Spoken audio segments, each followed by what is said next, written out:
4e jour de l'intervention de l'armée française au Mali, des djihadistes basés dans le nord menacent de frapper le cœur de la France. Sur le terrain près de Gao, Kona, Douenza et Léré ont été prises pour cible par les rafales françaises, occasionnant de lourdes pertes pour les djihadistes. Et Londres a envoyé hier 2 avions cargo devant transporter du matériel sur le théâtre des opérations. 72 heures de concertation pour permettre aux PME de jouer leur rôle dans le développement économique. Le top départ a été donné ce matin à Ouagadougou.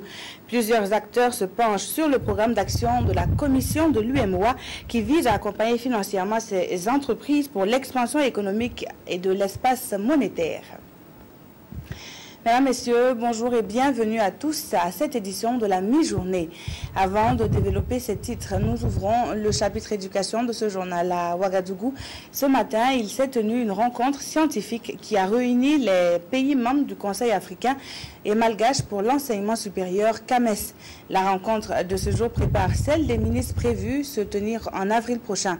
Eba Daniel Kambou nous le précise, il s'agit de définir de nouvelles orientations pour cette institution d'envergure sous-régionale. Cette rencontre est la 2e réunion extraordinaire du comité consultatif général du Conseil africain et malgache pour l'enseignement supérieur.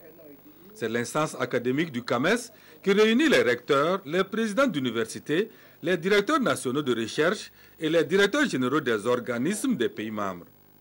Ils ont 2 jours de travaux qui vont aboutir à des propositions de solutions en vue de renforcer le rôle du CAMES dans la promotion de l'enseignement supérieur, de la recherche et de l'innovation dans les pays membres. Les domaines de réflexion sont entre autres le plan de développement stratégique du CAMES qui est très important pour le développement du CAMES. Il y a le code de déontologie du CAMES qui doit être également adopté. Il y a le projet de révision de tous les programmes du CAMES pour que le CAMES puisse s'adapter aux nouvelles données de l'enseignement supérieur. Et puis, vous avez aussi la réforme du concours d'agrégation de sciences juridiques, politiques, économiques et sciences de gestion. L'ambition est de faire entrer le CAMES dans la modernité et de le positionner en partenaire incontournable pour le développement des 20 pays qui le composent. Pour cela, un plan stratégique sera adopté par les experts. Les missions ne changent pas, mais pour atteindre ces missions, il fallait les renforcer en utilisant les moyens du siècle, les stratégies que tout le monde développe. Et ces stratégies-là, c'est le numérique à l'heure actuelle. Ces stratégies, c'est la démarche qualité et également de nouveaux types de synergie dans la coopération. L'agenda de cette rencontre prévoit également un recensement des contraintes et risques qui se présentent à l'institution au moment de ces innovations. Des suggestions seront faites et des facteurs déterminants comme la capacité opérationnelle du CAMES et son organisation, l'environnement interne et l'environnement externe seront pris en compte. La commission de l'UEMOA s'est engagée pour le développement des petites et moyennes entreprises à travers la mise en place d'un programme de financement de ces PME. Ce matin, les parties prenantes au projet se sont retrouvées à Ouagadougou pour se pencher sur ce programme qui a l'ambition de permettre aux PME de jouer leur rôle dans le développement économique de la zone UEMOA. Rissa Serré et Safiatou Tamboula pour le reportage. Les PME et PMI, de par leur vocation à créer des richesses, ont un rôle important à jouer dans le développement des pays en quête de croissance économique. C'est dans ce cadre que l'UEMOA a conçu le programme d'action pour la promotion et le financement des PME, un programme dont la mise en œuvre a été confiée au Centre pour le développement des entreprises. Il s'agit d'apporter une assistance aux PME pour leur permettre d'accéder au financement, au marché et d'améliorer leur compétitivité. Quand on parle du secteur privé, de façon générale, les gens ont tendance à le diviser en 3 niveaux. Macro, micro niveau entreprise et méso entre le niveau institutionnel et le niveau des entreprises.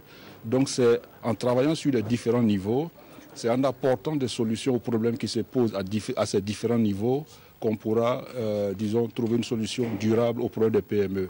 Ceci dit, le partenariat que nous avons, nous, avec l'UEMOA, est une étape. On espère qu'au fil des années, en fonction des résultats qui seront obtenus maintenant, ça permettra de consolider, ça permettra d'avoir une relation de partenariat dans la durée. L'objectif de cette rencontre est de diffuser largement l'information auprès des acteurs identifiés et d'outiller les participants sur les procédures en les aidant à finaliser les requêtes. Le CDE compte sur leur contribution pour réussir ce programme. Vers des politiques commerciales mieux élaborées, le ministère en charge du commerce prend les devants. Pour ce faire, et en collaboration avec le projet sous-régional de renforcement des capacités en matière de négociation commerciale, un atelier s'est ouvert à Ouagadougou. Il est prévu pour durer 5 jours, mais déjà les objectifs sont définis. Yolande Lampo.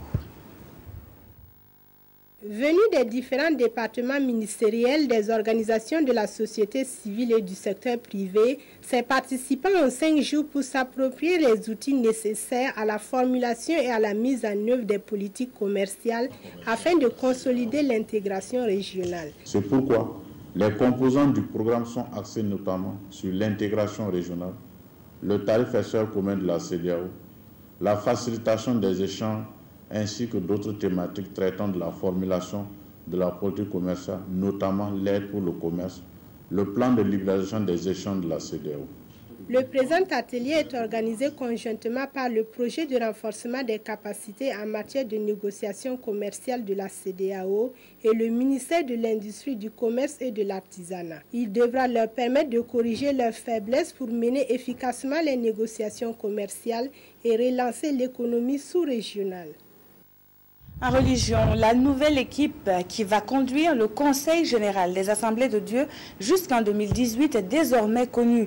Le 44e Conseil a tenu à Ouagadougou s'est achevé hier sur fond de satisfaction mais aussi d'espérance. Plus de 4000 pasteurs ont mené la réflexion sur l'évangile et la vie de chrétiens. Tanga Kafando.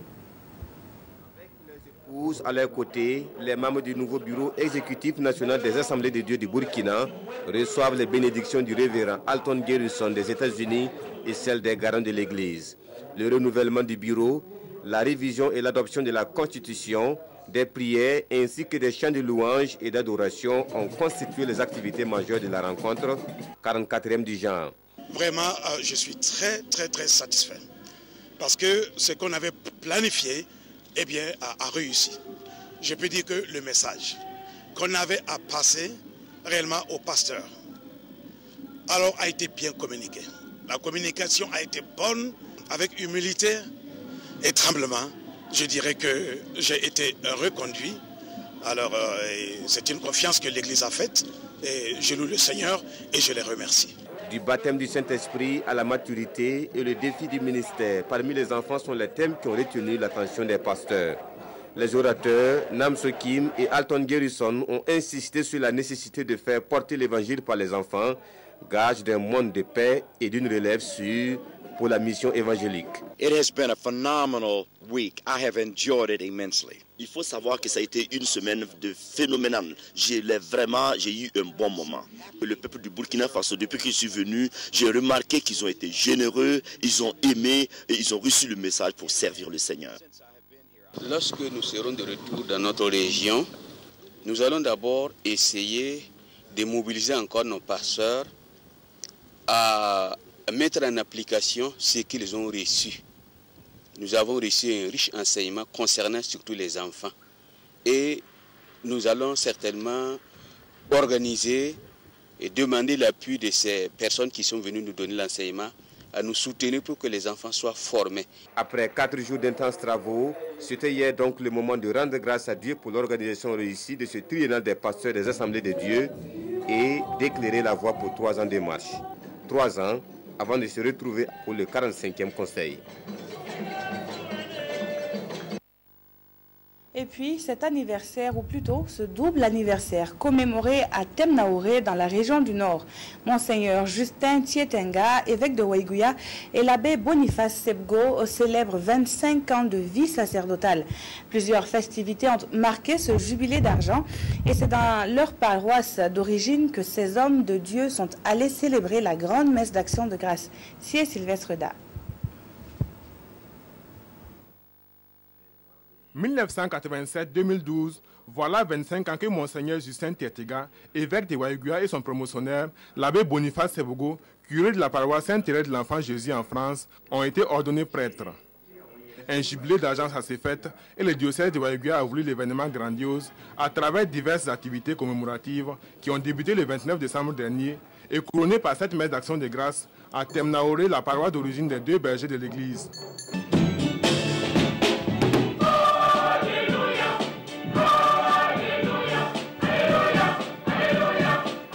L'événement a réuni les fidèles chrétiens venus des différentes paroisses du diocèse de Waïguia, auxquelles se sont joints des délégations venues d'autres diocèses du Burkina et de la France. Dans la communion fraternelle, dans la prière, par des chants et la danse, ils ont rendu grâce à Dieu avec Justin et Boniface pour les 25 années de grâce et pour celles à venir. De prêtre à évêque, bon, je compte toujours mener cette mission-là humblement, sous le regard de Dieu. Il m'a appelé à ce ministère de prêtre et ministère d'évêque maintenant. Et je compte sur lui pour qu'il m'apporte sa grâce. Je compte sur tous les fidèles, comme je disais ici, sachant que ma mission est un peu plus importante, je peux ainsi parler.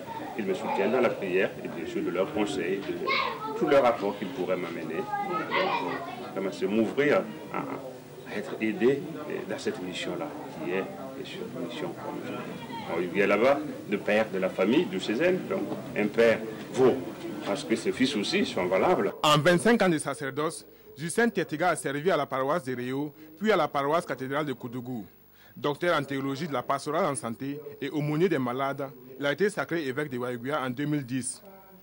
Boniface Sebogo, lui, est spécialiste de la communication sociale. Il a choisi d'aller prêcher la bonne nouvelle du Christ en France.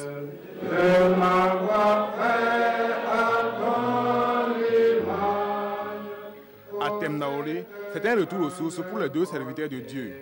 Et 2013 marque pour eux un nouveau départ. Ensemble, ils ont renouvelé leur engagement à servir au mieux Dieu et les hommes. 25 ans, 25 merci et 365 jours de merci et bonne journée. Et je vous l'annonçais en titre, l'armée française a reçu hier l'aide de la Grande-Bretagne qui a envoyé près de Paris 2 avions cargo chargés de transporter au Mali du matériel militaire. Sur le terrain, l'armée française, qui est à son 4e jour d'intervention, poursuit ses bombardements et dit attendre l'arrivée des troupes de la CEDEAO. L'armée française reçoit du soutien pour son offensive au Mali. Cet avion de la Royal Air Force est l'un des 2 appareils britanniques arrivés sur une base militaire près de Paris hier. Ils doivent transporter du matériel sur le théâtre des opérations. Sur le terrain, justement, 4 Rafales ont pilonné des camps d'entraînement et des infrastructures près de Gao, principale ville du Nord. Kona, Douentza et Léré ont également été prises pour cible. Pour ce qui est de l'aspect le plus directement impliquant la France, c'est vraiment une question de semaine. Bon. Après, on peut venir en appui, mais nous n'avons aucune vocation à rester durablement. La France espère l'envoi rapide d'une force de la CEDEAO, la communauté des États d'Afrique de l'Ouest. En attendant, dans les rues de Bamako, la capitale malienne, beaucoup se réjouissent de l'intervention française. Nous saluons les Français d'avoir venu nous aider pour le combat. On veut que ça continue jusqu'à la libération de notre Nord. Selon l'ONG Human Rights Watch, l'intervention de la France aurait déjà coûté la vie à 11 civils, dont 3 enfants. Le Conseil de sécurité de l'ONU doit se réunir aujourd'hui à la demande de Paris. Et dans nos prochaines éditions, vous pourrez suivre les dernières évolutions de cette intervention dans le Nord Mali. Ainsi se referme cette édition. Merci pour votre fidélité au programme de la RTB. Très bon après-midi à toutes et à tous.